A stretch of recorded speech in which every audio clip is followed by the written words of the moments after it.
สวัสดีมื้อนี้วันที่21เดือน4 2025ถือว่าปฏิบัติการพิเศษทางทหารของรัสเซียยูเครนสืบต่อเนาะหลังจากที่มื้อวานนี้อ่าประธานาธิบดีปูตินได้ให้หยุดยิง1มื้อเนาะเพราะเป็นวันที่ชาวรัสเซียเอิ้นว่าคือลาวนี่แหละเนาะเป็นวันพระวันหยังนั้นแต่ว่าเขาเจ้าเป็นวันคริสเตียนวันหยังเนาะก็ถือว่าวันของเยซูบ่วันหยังเขาก็เลยพักยิงเนาะหยุดยิงแต่ทหารฟาสซิสต์อุกราอเมริกา NATO พัดบ่หยุดยิงเนาะ ล่วงละเมิดใน24ชั่วโมงในการหยุดยิง 4,900 ครั้งเนาะฉะนั้นมามื้อนี้ประธานาธิบดีปูตินสั่งเปิดบันทบคืนอีก เพราะว่าทั้งยุโรปทั้งหยังก็ขึ้นว่าดีหยุดยิงนั่นนี่ดีรัสเซียหยุดแล้ว แต่อเมริกา NATO บ่หยุดเนาะสั่งอุกราอินยิงยิงแล้วมื้อนี้มาประธานาธิบดีปูตินบอกอีก หลังจากปฏิบัติการแล้วสืบต่อเนาะฉะนั้นเฮ็ดอะไรก็เฮ็ดการสืบต่อนี่แหละเฮ็ดให้อเมริกา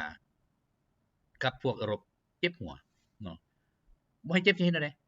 อาวุธก็บ่มีแล้ว ซึ่งคันบ่มีอาวุธน่ะสิเฮ็ดจั่งใดได้เนาะซ้ำบ่พอเดี๋ยวนี้อยู่อเมริกานะโรคระบาดเขาเอิ้นว่าความลาวมันสิเอิ้นว่าโรคมักแดงเนาะเพราะเป็นฟืนแดงนำต้นโตระบาดอยู่ใน27รัฐบ่ได้น้อยๆได้เนาะ27รัฐมีคนติดเชื้อในมื้อเดียว800คนอืมมันแพร่ไวๆเลย แพร่ไวๆเพราะว่าชาวอเมริกาเขาออกมาบอกเขาว่าผู้ใดได้ซักวัคซีนนะมันเป็นก็ยังไข้นิดนึงผู้ที่บ่ได้ซักนั้นมันอันตรายเนาะเพราะว่าหยังเดี๋ยวนี้นี่นะว่าประเทศที่เจริญเอาไปมาคนบ่ได้ซักวัคซีนก็ยังมีมันเจริญแม่มันได้อันนั้นเนาะเจริญลงติเด็กน้อยอยู่ลาวนี่เกือบครบเด้เขาซักวัคซีนแต่อันนี้บ่ได้ซักเนาะออกมักแดงเต็มต้นโตนั่นแหละสิเอิ้นว่าคันมันเข้าไปอยู่ในปอดเข้าอยู่ในหยังถือว่าตายมนุษย์ผู้นั้นนะเนาะบ่รอดกำลังแพร่ระบาดอยู่ในอเมริกาเดี๋ยวนี้แพร่เนาะแต่เขาปิดข่าวเขาปิดเขาบ่ให้เว้าไปใส่บ่ให้เว้าแนวใดผู้ใดเว้าก็อย่าเหมือนกันกับอันที่ทำจะไล่อันพวกอันเฮ็ดหมาออกจากประเทศนั่นแหละเนาะเดี๋ยวนี้นี่นะผู้ใดถูกจับได้ปรับใหม่$990มันก็บ่เอา999เลยเนาะยังอีกดอลลาร์เดียวให้มันฮอด 1,000 อันนี้มันเฮ็ดกันต่อมือเด้น่ะต่อมือเด้จับได้ต้องปรับใหม่ส่ำนั้นฉะนั้นพวกที่อยู่นี่นะเอิ้นว่าบ่มีอันแนวคิดความเจริญหยังแหละเดี๋ยวนี้นะคิดหาแต่ทางลบลี้แต่ทำก็บอกอีกผู้ใดให้ที่พักพวกนี้พวกเฮ็ดมานี่นะ พวกเฮ็ดมานี่ปรับใหม่อีก $1,500 ต่อมื้อเซิญเลยบาดนี้เซิญสู่อยู่ไปโลดเนาะอยู่แบบมันแบบบ่ได้สบายเนาะอันนั้นแหละคือสวรรค์ของสูมักนั่นน่ะสวรรค์อันนั้นสวรรค์ของสูแล้วสูมักนั้นเนาะเดี๋ยวนี้อันพวกที่ส่งกลับบ้านนี่นะพวกใดมีรายชื่อหั่นก็ถือว่ามันก็สิตายแล้วกั้นใจตายแล้ว มันสิไปไสได้เอ้านี่ในเมื่อคนของข่อยน่ะไปเป็นประธานาธิบดีอเมริกานะมันก็จัดการแล้วจัดการเฮ็ดมาแล้วข่อยเว้าแต่ดนแล้วมื้อนึงคนของข่อยสิไปเป็นประธานาธิบดี เฮ็ดมาตายโลดเห็นบ่ฮอดมื้อแล้วตายแท้บาดนี้มื้อใดทำยังอยู่หั่นแล้วต่อไปจังได๋ทำสิเปลี่ยนรัฐธรรมนูญอเมริกาเป็นประธานาธิบดีถาวรเลยมันอายุ100ปีก็อยู่ฮอด100ปี เนาะเดี๋ยวนี้ลูกน้องทำก็โทรมาให้เฮ็ดหยังตื่มบ่อยู่ในอเมริกาว่ะเฮ็ดโลดว่ะแนวใดมันสิเจ็บหายพากันเฮ็ดโลดบ่ อันนี้เนาะมาเบิ่งเศรษฐกิจก็ถือว่าตลาดหุ้นของอเมริกาเดี๋ยวนี้ดิ่งลงเลยเอาตี้ไปซื้อตี้พากันซื้อตี้มีเงินไปซื้อโลดเนาะพากันดิ่งเบิดแม้แต่ของ Tesla เองเนาะที่อันนั้นยังตกไป 5.6% เอ้าตกมื้อละซ้ำนั้นก็ลองเบิ่งแม่มันอยู่ได้บ่ อันนี้บ่อยากเว้าเนาะเพราะว่าหยังเตือนแล้วแต่บอกเฮ็ดมานะเฮ็ดมาบ่ไปบอกนายมันว่าอย่าเฮ็ดปฏิบัติการกับรัสเซียนี่นะอย่าเฮ็ด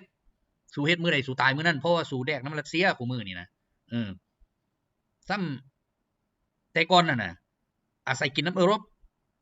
รปหาเงินได้ก็ส่งช่วยให้อเมริกาแต่มามื้อนี้อเมริกาเพิ่นคิดว่าให้ยุโรปนี่คว่ำบาตรรัสเซียคิดเอาแหละเนาะตัวเองอยู่ในกำแพงพุ่นนั้นมาคว่ำบาตรผู้อยู่นอกกำแพงน่ะบัดนี้ผู้อยู่นอกกำแพงมันคว่ำบาตรขึ้นตายติบาดนี้เพราะตัวเองมีแต่อยู่ในกำแพงหั่นคน 4-5 คนหั่นแต่ว่าชาวบ้านเป็นพันพุ่นอยู่นอกเนาะเทียบซิเลยก็เป็นนั้นชิบหายบ่จังได๋เขาไปตัดฟืนจังได๋เขาไปตัดไฟ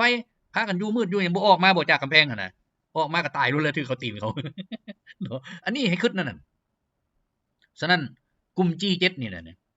เป็นกลุ่มที่ตายแล้วบ่ฟื้นแล้วบอกเลยว่าบ่ฟื้นเยอรมันนี่หาทางฟื้นบ่ได้แล้วหมอส้นน่ะนะส้นหัวล้านนั่นน่ะส้นซะส้นซ้ายไปเดี๋ยวนี้มื้อก่อนนี่ยังร่วมมือรัสเซียมื้อนี้เพิ่นว่าบ่เห็นดีให้ยกเลิกการคว่ำบาตรเอ้ามันบ้าเด้คันอยากร่วมมือก็ยกเลิกการคว่ำบาตร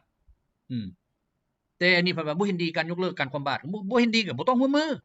บ่ร่วมมือแล้วประชาชนกินหยังหัวมันสบายแท้เนาะมันเป็นผู้นั้นมันโกงเอากินใส่ก็ได้ตัวไผบ่ให้กินมันก็ฟันคอจับเข้าคุกก็ได้ตัวเนาะระบอบประชาธิปไตยเด้นายต้องเป็นใหญ่มีเงินมีคำเฮ็ดไปหมดมีอำนาจเด้ตอนนี้เซ็นหยังก็ได้เด้เซ็นบอกทหารไปตายมันก็ไปตายเนาะอันนี้นี่แหละระบอบประชาธิปไตยที่พวกฮิปมาทั้งหลายมักไปเจอเองแล้วเดี๋ยวนี้ระบอบเผด็จการเฮานี่คักคักบ่ได้ไผบ่อยู่ในระเบียบจัดการมันตัว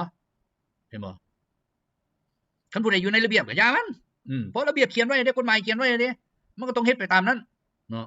ฉะนั้นผู้ใดบ่อยู่ในระเบียบหั่นน่ะมันสิอยู่ในแนวใดก็อย่ามันบ่อยู่ในระเบียบต้องได้จัดการอันนี้เพราะเผด็จการนี่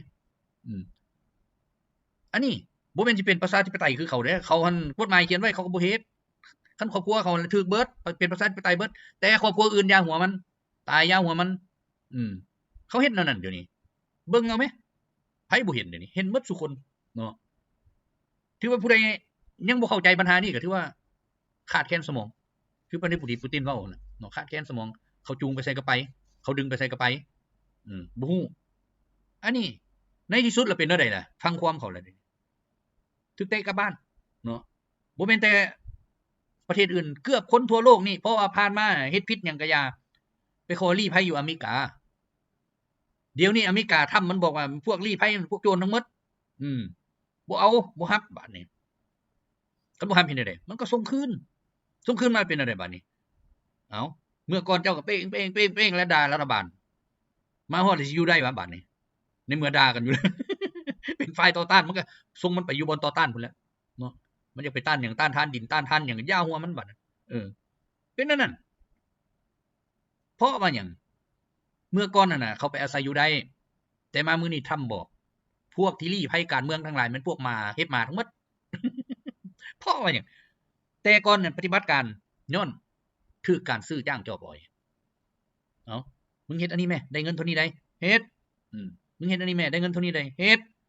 พวกนุนหลังเด้พวกสิทธิหมาทั้งหลายหั่นแหละเนาะเดี๋ยวนี้เห็นบ่เขาปกป้องหมาแต่บ่ได้ปกป้องมนุษย์ไปตีหมาก็ผิดจับเข้าคุกเห็นบ่นี่แล้วสิให้เอิ้นสิทธิมนุษย์ได้จังไส๋สิทธิหมาน่ะเนาะฉะนั้นแหละนี่แหละระบอบประชาธิปไตยเขาอยากเฮ็ดหยังก็เฮ็ดได้เพื่อครอบครัวตัวเองอยากจับไผก็จับได้เพื่อครอบครัวตัวเองเอ้าแต่ว่าเฮานี่เผด็จการเด้ผู้ใดบ่ฟังบ่อยู่ในกฎระเบียบกฎหมายนี่เอาโลดได้เนาะเผด็จการนี่เห็นได้ต้องมันอยู่ในระเบียบบ่อยู่ในระเบียบก็ฟันโลดแหละมีมนต์ก็สูดไปโลดแหละสาบแช่งมันไปโลดเนาะอันนี้เอ้าฉะนั้นแหละหลายประเทศเดี๋ยวนี้เห็นประธานาธิบดีปูตินบอกว่ายุติเนาะหยุดยิงเลยออกมาซอยกันเป็นแถวเลยเนาะเบิ่งแต่นายกของอังกฤษนี่แหละชื่อก็แปลกเด้เนาะชื่อนายกอังกฤษนี่ขี้ใส่ตักเมีย อ่านตามตัวอ่านไปอ่านมาฟังไปฟังมาโอ้บักนี้ขี้ใส่ตักเมียนี่ออกมาบอกเซเลนสกี้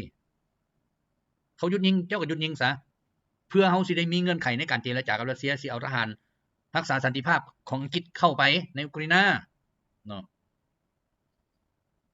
แต่ว่าอังกฤษเว้าได้เว้าแล้วแต่เซเลนสกี้บ่ฟังมันฟาด 4,900 ครั้งมันยิงเลยอยากยิงหยังมันยิงอยากยิงหยังยิงใส่ที่ตั้งของพลเรือนเพราะมันว่ารัสเซียก็ยิงใส่ที่ตั้งพลเรือนเนาะซึ่งประธานาธิบดีปูตินก็บอกแล้วมันต้องกวดกากันคักแน่คันเว้านั้นส่งมาคณะกรรมการมากวดค่อยยิงใส่ที่ตั้งพลเรือนบ่แม่นที่ตั้งพลเรือนแต่อยู่ในหั่นมีการชุมนุมของทหารอุกราอเมริกา NATO ในการมอบรางวัลคืออยู่แคว้นซุ่มเนาะมอบรางวัลให้ผู้ที่รอดตายออกมาจากแคว้นคูสของรัสเซียฉะนั้นพวกที่ออกจากแคว้นคูสคือพวกที่รัสเซียต้องห้ามว่าอยู่ใส่ก็อย่าต้องนำฆ่าฉะนั้นมันเอิ้นกันไปประชุมอยู่เขตพลเรือนแต่ว่ามีบ่พลเรือนเข้าร่วมบ่มีเนาะ อาจจะมีส่วนหนึ่งที่มันเอาไปนำเป็นลูกเด็กเล็กแดงเป็นพ่อเป็นแม่ถือไปนำเพราะย่านเขาบ่ฮู้ว่าตัวเองนี่มีสิได้รับอันนั้นเรียนไสเรียนหยังนี้เนาะแล้วเสียกันนำซะ0,000บ่เรียบร้อยเนาะบัดนี้อยู่อันพุ่นเด้เขตเงียบเด้ยิงไปโรงแรมบ่โรงแรมประธานาธิบดีปูตินบอกเป็นโรงแรมแต่อยู่หั่นเฮ็ดหยังคนเอาบรรดานายทหารทั้งหลายทั้งอาจารย์สอนวิชาการทหารทั้งเชี่ยวชาญทางด้านระบอกระเบิดหยังมาจากพุ่นแหละอเมริกา NATO พุ่นแหละเต็มกองอาญะอยู่หั่นรัสเซียนำไปตายบ่ตายไผตายทหารตายเนี่ยเอามาแม่คณะกรรมการมากวดมั้ยเพราะว่าสิ่งที่ค่อยได้ภาพของมันจากการบินต่างๆของนบคเนี่ยเห็นเบิดมีจักตัวมันตายอยู่ในหั่นที่ติดสั้นเป็นแถวไปบ่เห็นพลเรือนเอาตั้งมาคณะกรรมการอเมริกาก็เอามาอังกฤษก็เอามาฝรั่งเอามากวดว่าเป็นที่ตั้งพลเรือนหรือมีพลเรือนบ่อยู่ในหั่นฉะนั้นแหละรัสเซียก็ว่าจำเป็นต้องได้เฮ็ดแต่สิ่งที่อุกราเฮ็ดมันต่างเนาะหลักฐานก็มีเฮือนอยู่ของประชาชนยิงไปใส่นี่แล้วบ่เห็นอเมริกาออกมาเฮาบ่เห็นอังกฤษออกมาเฮาบ่เห็นประเทศใดออกมาเฮาว่าอันนั้นที่ตั้งพลเรือนแต่บาดไปเฮาแล้วเฮาแต่ตัวเดียวหั่นบ่อนที่ทหาร NATO ตายหลายๆหั่นเนาะอันนี้มันเห็นได้ชัดเจนว่าเขาหั่นน่ะเฮ็ดทุกอย่างออกข่าวทุกอย่างเพื่อหยังเพื่อผลประโยชน์ของตัวเองเนาะฉะนั้นรัสเซียก็บอกสืบต่อปฏิบัติเนาะสืบต่อปฏิบัติการพิเศษนี่บ่ให้เว้นแต่ละวินาทีจนกว่าจะมีคำสั่งบอกว่าให้หยุดยิงยิงหยุดตื่มลูกปืนบ่ได้อึดเนาะบ่ได้อึดเก็บกันมาแต่ปี1945พุ่นแหละมาฮอดมื้อนี้นี่มันจักเท่าใดแล้วฉะนั้นหลายคนก็ออกมาบอกแล้วเดี๋ยวนี้ผู้นึงละขอทานผู้นึงละผลิตเองเฮ็ดเองแล้วไผสิชนะบัดพวกที่เอาให้นะก็ยั่วอยู่หั่นแหละเพราะมันสิเห็นชาวอุกราอินตายเนาะเขาบ่ได้สนใจดอกตายเท่าใดแล้วพวกที่อยู่ประชาชนหรือว่าทหารเขาที่เข้ามาอยู่ในนั้นเขาบ่ได้สนใจตายด้วยย่าหัวมันเขาได้กินเงินยุคคู่มือนี่เขาเฮ็ดเอาเงินพวกขาดแคลนสมองกันคิดว่าเขาเฮ็ดเพื่อความเป็นธรรมมันบ่มียิงทหารตายหลายเขายิงได้เงินหลายจักล่ะบ่เขาส่งไปทิศนึงตายเป็น 10,000 20,000 เอา 10,000 20,000 เขาก็กินเงินอยู่หั่นแหละสมมุติว่าเวลาผ่านไปปีนึงเขากินเงินของ 10,000 ที่มันตายเหลือเฟือแล้วบัดนี้นับมื้อนับตายทิศละหมื่นทิศละหมื่นปีนึงมันสิรวยส่ำใดคนมันกินเงินเห็นบ่เขาบ่ได้สนใจดอกแม้แต่ซากศพทหารรัสเซียก็ยังได้เก็บให้สิว่าแนวใดเอาไปแลกเปลี่ยน40คนต่อ 1,000 คนคิดเบิ่งแหมแล้วพวกตะวันตกคิดแนวใดว่าสิชนะเดี๋ยวนี้นี่นะบทเรียนของการสู้รบในเบื้องต้นนี่ทหารรัสเซียก็ยังบ่ทันมีบทเรียนเนาะส่วนนึงก็หาก็ออกจากโรงเรียนหรือว่าหาก็เฮ็ดเวียกได้ 2-3 เดือนก็ไปรบตายก็มีเนาะแต่ว่ามาเดี๋ยวนี้ทหารรัสเซียนี่บทเรียนเต็มแล้วเสิร์ชมันคนมาโลดเดี๋ยวนี้ทำจนประกาศเลยว่าจะบ่ส่งอาวุธให้อุกราอินคันทำบ่ส่งให้แล้วเป็นจังได๋อุกราอินสิเอาอาวุธใส่มาสู้ไปขอปาตริอตเบิดอเมริกานั้นบ่มีฮอด1,000ชุดซ้ำมันสิเอามาป้องกันหยังล่ะ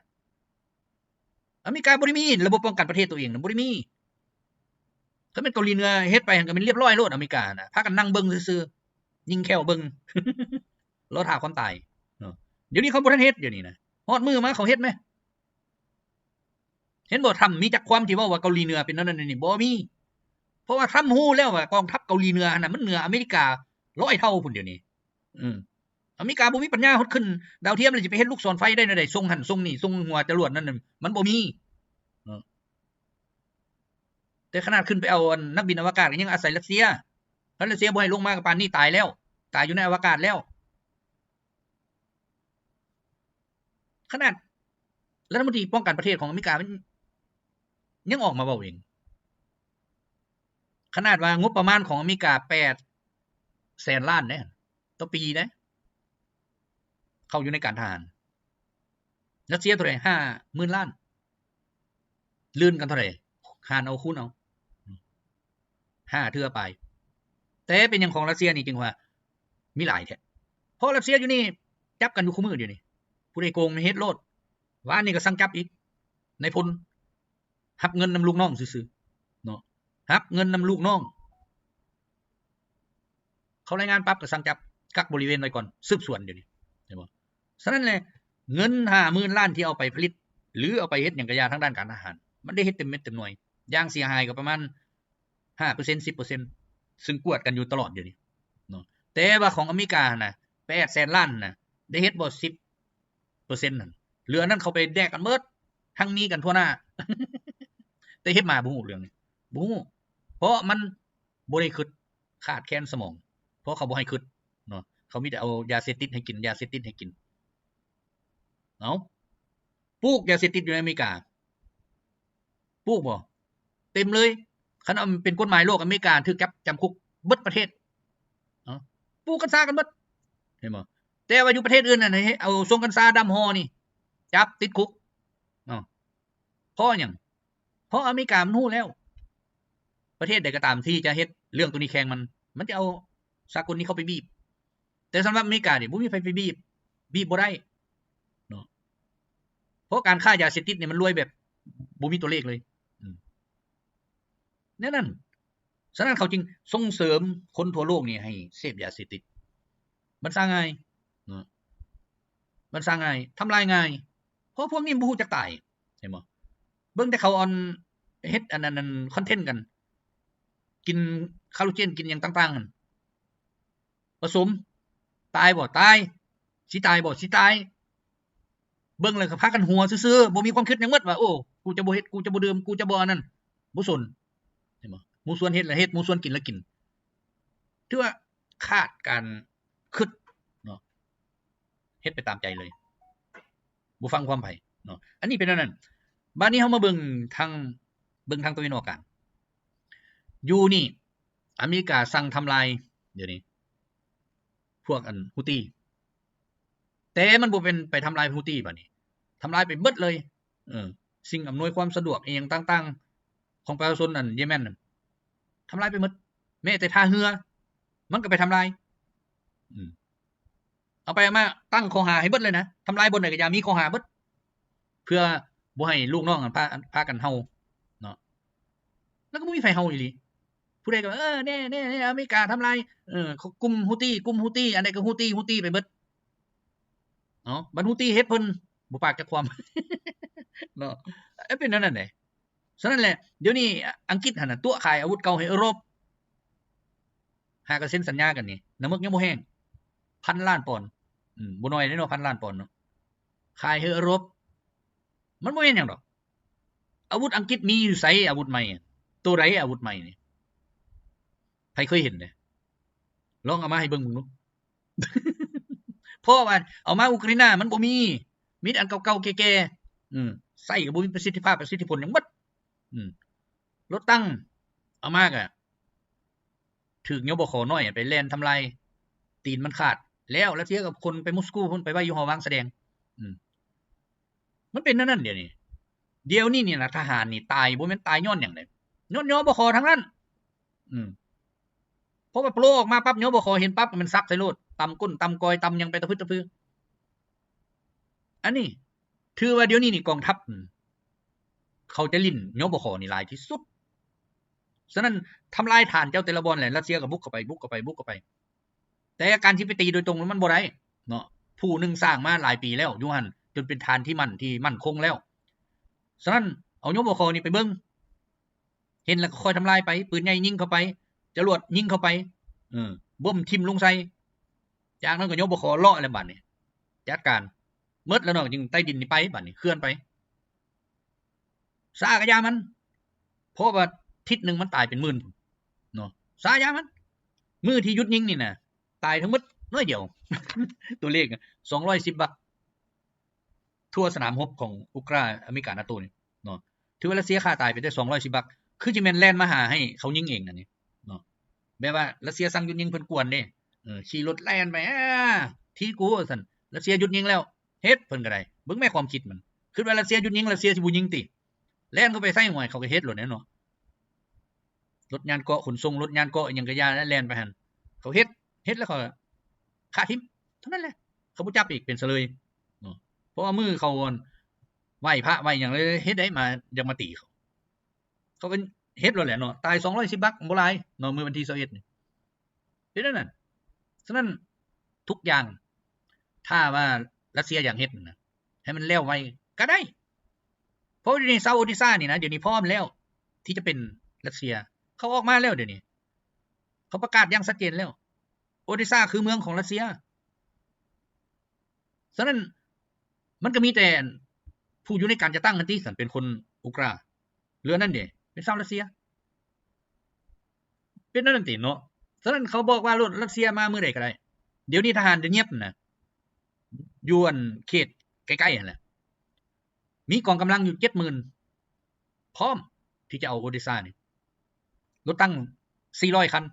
งานก่อสู้รบ700อันอื่นยังบ่ได้นับอันนี้เนาะเขาพร้อมแต่ว่ายังบ่มีคำสั่งบอกให้ยึดโอเดซ่าเท่านั้น 70,000 เขาพร้อมไปแล้วทหารอุกราอเมริกา NATO มีเท่าไหร่อยู่หั่นฮอดบ่ 5,000 เดี๋ยวนี้เพราะว่าซาวประซาออกมาส่วนหลายมันว่าตัวเองเป็นรัสเซียเบิด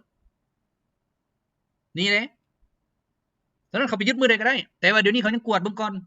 ไปจุดใดยึดจุดใดอีหยังจุดใดต่างๆเนาะเอายังบ่ขอนี่เบิ่นก่อนซอกหาเป้าหมาย 70,000 นี่มีพร้อมแล้วอาสาสมัครทั้งมวล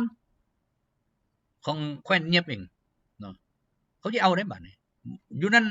มีคนโอเดซ่าอีกบ่แม่นน้อยเนาะใน 70,000 น่ะเกือบ 2-3 หมื่นเป็นคนโอเดซ่านี่ถิ่นฐานบ้านเกิดอยู่หั่นแต่ออกมาสู้รบอยู่นอกนี่เนาะเขาบอกว่ามื้อนึงเขาต้องเข้าไปยึดแล้วก็สิจับบักหัวหน้าที่บัญชาอยู่โอเดซ่าตัดคอเขา เขาประกาศแล้วเด้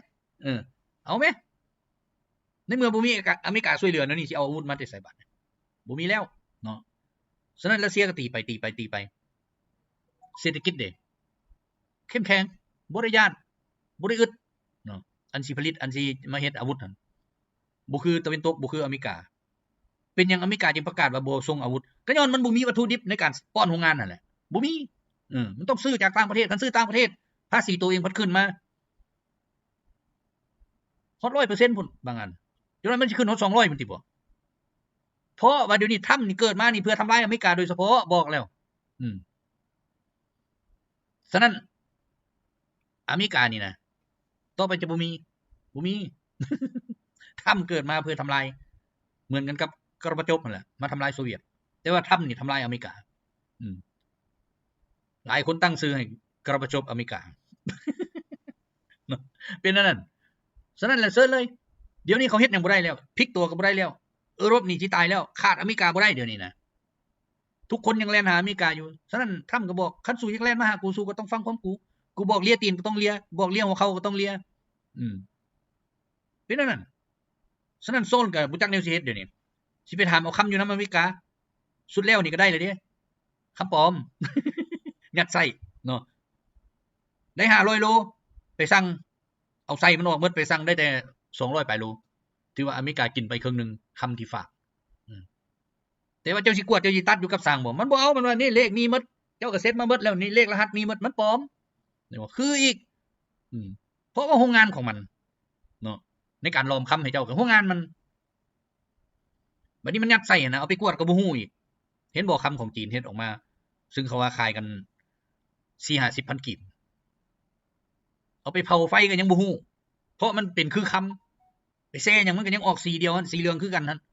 น้ำหนักก็คือเก่าหั่นแต่มันบ่แม่นคำสำหรับอเมริกามันก็อยากฮู้คือกันเทคโนโลยีตัวนี้มันสิเอาไปเฮ็ดเปลี่ยนเอาเบิดคำมันแท้นะเอาคำตัวนี้ไปให้ ซึ่งบ่มีค่าเนาะเดี๋ยวนี้มันเป็นนั่นแหละยุคมันเฮ็ดทุกอย่างโกงทุกอย่างเพราะว่านี่ของอเมริกานับมือนับหลายขึ้นนับมือนับเพิ่มขึ้นนับแต่มาซวยอุกราอินี่สินเพิ่มขึ้นเป็นล้านๆเนาะแล้วมันสิเอาหยังมาเฮ็ดมาพัฒนาแล้วหลายประเทศนี่ก็บ่ยอมรับเงินดอลลาร์เขาเริ่มตีออกฉะนั้นรัสเซียกับจีนนี่เขาก็จับมือกันสร้างในคงเขตนี้ให้เป็นเงินสกุลท้องถิ่นใช้จ่ายกันเงินหยังก็ได้ว่าจะมีระบบร่วมกันเนาะถ้าบ่มีระบบร่วมกันแล้วก็ถือว่าสิไปใช้ระบบของอเมริกา SWIFT ก็ถือว่าบ่ได้เจ้าต้องได้เข้าไประบบใหม่ที่รัสเซียกับจีนเฮ็ดกันนี่ คันเข้าตัวนี้บ่ได้ก็ถือว่าเจ้าก็ยอมรับว่าเจ้าเป็นขี้ข้าอเมริกาแล้วก็เฮ็ดหยังบ่ได้ เนาะฉะนั้นเจ้าก็ได้ซื้อนำอเมริกาเฮ็ดนำอเมริกาสั่งหยังก็ได้เฮ็ดตามนั้นเป็นขี้ข้ามันเด้ฉะนั้นอยากออกจากขี้ข้ามันนี่ต้องหาวิธีเฮ็ดอะไรก็เฮ็ดเนาะยอมเสียผลประโยชน์ส่วนตัวนี่เพื่อผลประโยชน์ของชาติสิบ่ได้บ่เนาะหลายประเทศเขาก็เฮ็ดเดี๋ยวนี้เขาก็เฮ็ดบางประเทศนั่นจนว่ายกฐานทัพอยากให้รัสเซียไปตั้งย้อนหยังก็ย้อนว่าคันรัสเซียไปตั้งอยู่หั่นปั๊บระบบตัวนี้มันต้องไปนํเพราะว่ารัสเซียเข้าไปอยู่หั่นมันบ่น้อยทหารนั่นน่ะ 4-5 หมื่นสมมุติว่าไปอยู่หั่นเฮ็ดทุกอย่างมันการชำระค่าสร้างของมันก็เป็นเงินของเขาเนาะเพียงแต่ว่าเจ้ามาเข้าระบบเขาก็เฮ็ดระบบให้ตั้งให้ถ้าว่า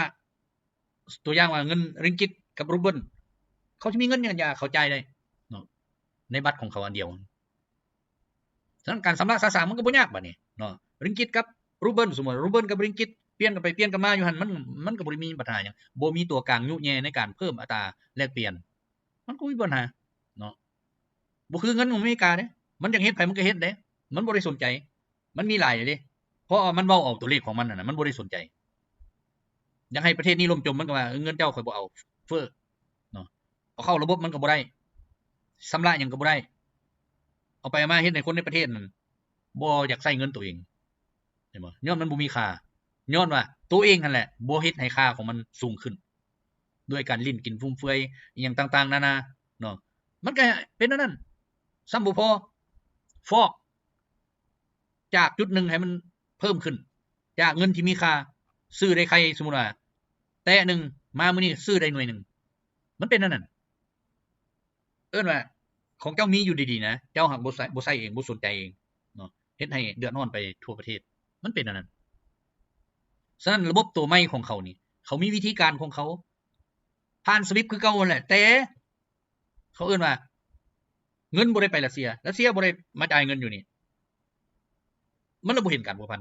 เนาะเพราะว่าเขามีเครือข่ายในการซื้อขายเทคนิคซื้อขายสินค้าอีหยังต่างๆในทั่วโลกนี่เขามีหมดฉะนั้นเขาจะเอาเงินผู้นั้นไปจ่ายผู้นี้เงินผู้นี้ไปจ่ายผู้นั้นสินค้าก็ไปให้ผู้นั้นผู้นั้นก็ไปให้ผู้นี้ส่งต่อกันไปตะพึดตะพืออยู่นั่นแหละสุดท้ายมันก็ไปฮอดเขาคือเก่าเนาะมันเป็นนั่นระบบการใช้เงินเขาฉะนั้นเขาก็หาวิธีบ่ไผอยากร่วมมือก็ร่วมสิให้เขามาจ้างร่วมเขาก็บ่เว้าแล้วเนาะเขาประเทศบักใหญ่ผู้ใดประเทศน้อยๆอยากร่วมก็ร่วมเขาว่าบ่อยากร่วมมันก็แล้วให้ค่อยจ้างเงินบ่มีเงินจ้างเขาว่าค่อยปัญหาเรื่องการให้สินบนมันยากอยู่แล้วเนาะคันสิไปถามเอาสินบนอยู่หั่นจริงสิเฮ็ดก็ถือว่าจบท่าซาดหน้าพุ่นแหละ หลายประเทศก็เริ่มตื่นตัวเดี๋ยวนี้เริ่มตื่นตัวเนาะเพราะว่าเขาฮู้แล้วว่าถ้าจะยึดถือระบบเก่าอยู่ตายแน่นอนอเมริกาบ่เป็นอเมริกาแล้ว G7 ก็บ่เป็น G7 แล้วเป็น G ตายห่าแล้วเดี๋ยวนี้เนาะมันปลุกกันบ่ได้เลยดิเอาเยอรมันมันตั้งตัวบ่ได้แล้วเดี๋ยวนี้เรื่องเศรษฐกิจตั้งบ่ได้แล้วเฮ็ดมาตัวใดท่ากล้าท่านะท่าเบิ่งโลดถ้าบ่มีการร่วมมือกับรัสเซียเนี่ยเยอรมันนี่ตั้งตัวบ่ติดเว้าให้ฟังโลดประเทศอื่นๆคือกันตั้งบ่ได้ฟินแลนด์นี่คือกันว่าได้เข้า NATO ปั๊บเดี๋ยวนี้เศรษฐกิจเหลือบ่ 30% 70% หายแล้วแต่กี้เคยเป็นประเทศอันดับ1อันดับยังต่างๆเว้ากันไปแต่มามื้อนี้นี่เป็นประเทศที่ทุกข์ยากหลายคนก็ออกมาบอกเลยต้องร่วมมือรัสเซียก็ว่าร่วมแนวใดมึงเป็น NATO กูกับ NATO นี่กำลังตีกันอยู่นี่น่ะแล้วมึงสิให้มาร่วมมือกูบ่ร่วมคันอยากให้กูร่วมมันน่ะสู้พากันโค่นล้มรัฐบาลสู้หั่นที่ไปเข้า NATO แล้วก็แยกตัวออกมาแล้วกูสิร่วมเห็นบ่เท่านั้นคำเว้าเขาแต่บรรดาพวกที่รักษาอำนาจอยู่หั่นถูกอเมริกาบีบมึงออกบ่ได้มึงออกตายมึงถูกล้างโคตรฮู้แล้วบ่เขาฆ่าจอร์จเคนเนดีก็ย้อนหยังก็ย้อนแนวเดียวกันนี่แหละเนาะย้อนว่ามันบ่อยากเฮ็ดตามคำสั่งของคนที่บ่เห็นหน้าสุดท้ายก็ถูกฆ่าฉะนั้นอันนี้คือกันนี่ลองมั้ยเถียงอเมริกาโอ้เขาบ่เฮ็ดนำค่อยบ่ไปนำค่อยอันนั้นตายโลดมึงน่ะเขาบ่จงดอกอันนั้นประชาธิปไตยไผบ่ฟังความค่าทิ่มอันนั้นคือประชาธิปไตย คือเฮ็ดมาแหละเนาะมื้อก่อนก็ถือว่าโอ้ยอยู่ประเทศเจริญประเทศนี้มีความสำราญอยากหยังได้กินยังได้กินมื้อนี้มึงกินไปโลดมึงกล้าจ่ายเงินหลายบ่เดี๋ยวนี้น่ะท่าเลยเนาะซื้อไข่หน่วยละเหรียญนี่จังนั้นมันก็สิขึ้นอีก ถ้าเบิ่งนะเนาะบ่มีไผดอกคันบ่ร่วมมือแบบจริงจังนํกันนี่สิอยู่ได้ประเทศนั้นบ่มีเกาหลีเหนือเด้เป็นหยังอยู่ได้ก็ย้อนว่ามีจีนกับรัสเซียให้ความร่วมมืออยู่ความบ้านอเมริกาความมันความหยังความบ่ได้พัวพันโลกภายนอกซื่อๆแต่ว่า2ประเทศเขาอยู่ติดกันเขาก็ให้การร่วมมือเห็นบ่รัสเซียก็ส่งเทคนิคส่งคนส่งหยังไปปรับปรุงจนประเทศก้าวเป็นประเทศที่สีวิไลมีเทคโนโลยีมีหยังต่างๆขึ้นดาวเทียมได้ว่าซั่นซะแต่ผ่านมาประเทศอื่นๆน่ะนะที่เป็นลูกน้องอเมริกาเลียดากอเมริกาอยู่นั่นน่ะพากันเว้าเกาหลีเหนือนี่ทุกข์ยากจังซั่นจังซี่แต่บ่เบิ่งประเทศตัวเองนะขึ้นดาวเทียมก็บ่ได้เฮ็ดหยังก็บ่ได้ปืนก็ยังซื้อนำเขาอยู่อาวุธยังซื้อนำเขาอยู่แล้วไปเว้าเกาหลีเหนือมันเฮ็ดได้เบิดทุกอย่างเนาะเว้าว่าเขานี่ปิดตาจังซั่นจังซี่บ่ให้เนี่ยมีเขามีมาทุกอย่างเขาใส่มาทุกอย่างต่างแต่ว่าการข่าวเพื่อทับถมเขาโคตรเก่งเลยแม้แต่ฮอดคุมื้อนี้รัสเซียบุกอุกราอินะยึดไปแต่ละวันละ 2-3 เขตยึดไปมันก็ว่าอุกราอินะนี่ชัยชนะตลอดก็ให้มันเว้าไปโลดเนาะเพราะพวกนี้นี่นะมันบ่ยอมรับในสิ่งที่มันปราศัยมันรับบ่ได้ว่าซั่นซะ มันก็เลยเว้าไปทั่วทิพย์ทั่วแดนเนาะสร้างข่าวขึ้นเล็บมือเขาหักซื่อๆก็ไปบอกว่าตายเป็น100คนอันนี้แต่บัดมาเบิ่งการแลกเปลี่ยนศพทหารที่ตายในสนามมันคือมาลื่นกันหลายแท้ฮอด25เท่าเห็นบ่40ปลายต่อพันจักหน่อยจักหลายเลยเนาะอันนี้แน่นอนการสาดน้ำใส่กันมันก็ต้องเปียกแต่ผู้ที่มียุทธวิธีในการรบต้องเอาชนะแน่นอนนะนี่ให้เข้าใจนะเขาฮู้การรบทั้ง3ด้านเลยรบด้านการเมืองไปพร้อมรบด้านเศรษฐกิจไปพร้อมรบด้านการทหารไปพร้อมชนะ3อย่างนี้มันสิมีหยังเหลือเอาการเมืองก็ถือว่าโอเคแล้วดิถ้าเบิ่ง80ปีนี่เนาะการฉลองชัยชนะเหนือฟาสซิสต์นี่สิมีจักประเทศเข้าร่วมถ้าเบิ่งเอาขนาดประชุมซื่อๆนี่นะทางด้านการเงินนี่ซื่อนะเดินยนต์จนบ่มีบ่จอดขอลงซื่อๆยังเขายังบอกลงบ่ได้เดินยนต์เต็มเนาะเป็นนั่น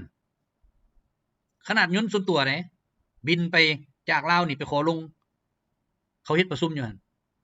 บ่ได้ยนต์เดินเต็ม จนได้บินตรงเลยเห็นบ่คันบ่ได้ก็บ่ได้บ่เป็นหยังพวกเฮาไปมอสโกนี่แล้วฉลองครบรอบ80ปีวันชัยชนะเหนือฟาสซิสต์นี่ถ้าเบิ่งอีกเดินบินทุกสนามบินนี่เกือบว่าเต็มพุ่นแล้วเพราะหลายประเทศที่มีโครงการกับรัสเซียตัวอย่างคืออินเดียคือหยังต่างๆนี่แน่นอนคณะผู้แทนนี่สิบ่ว่างพุ่นแล้วครับบรรดาประเทศอื่นๆที่บ่ทันมีหยังเนาะก็ได้จัดไปตามรายการนั่นแหละ5นาที10นาทีพอได้จับมือกันแล้วก็จบบ่ได้ล้มหยังดอกเนาะแต่กับบรรดาประเทศที่เขามีการร่วมมือเซ็นสัญญาร่วมมือหยังต่างๆแน่นอนอินเดียเนาะเรื่องพลังงานเรื่องหยังแน่นอนเพราะการทหารเดี๋ยวนี้อินเดียก็เริ่มอีกแล้วถือว่าเห็นแล้วในบรรทบครั้งนี้เนี่ยปฏิบัติการพิเศษเห็นแล้วว่าอาวุธตะเวนตกมันบ่มีขี้หมูขี้มาหยังฉะนั้นบ่ร่วมหัวมันแหละ อินเดียก็บอกเลยจักสิร่วมได้ไดเนาะอันใดก็มาเบิ่งแล้วบ่มีหยังดีจักอันจักเลโอพัดจักอับรามจักอีหยังต่างๆรถอันปืนต่อต้านรถตั้งก็บ่มีความหมายเอาไปเอามายิงกันเต้72ฮอดบ่เป็นหยังฮอด3ลูกแล่นเสยเห็นบ่บัดตั้งของอันนั้นยบครัสเซียน้อยๆนะไปมันบ่เฮ็ดหยังดอกมันไปเอาโซ่อันขาดปึ๊บแล้วก็เรียบร้อยไปใส่บ่ได้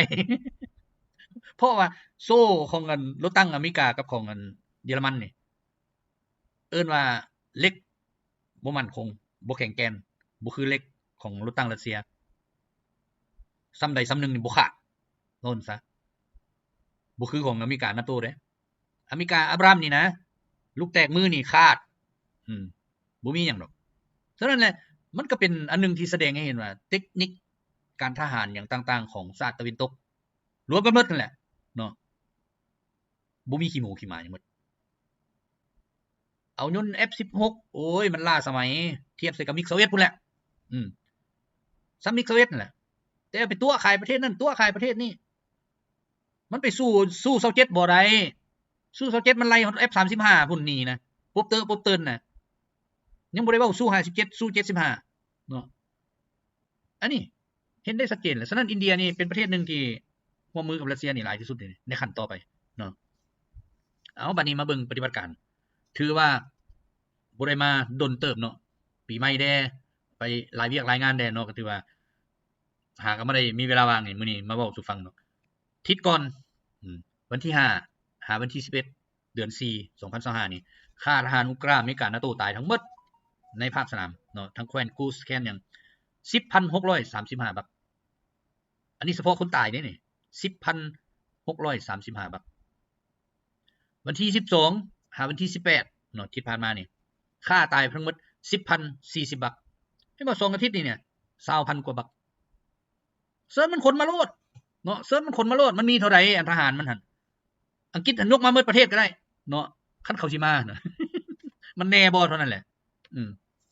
มันแน่บ่คันว่าบ่แน่เลยอย่ามาทิศละเป็นหมื่นตายอัน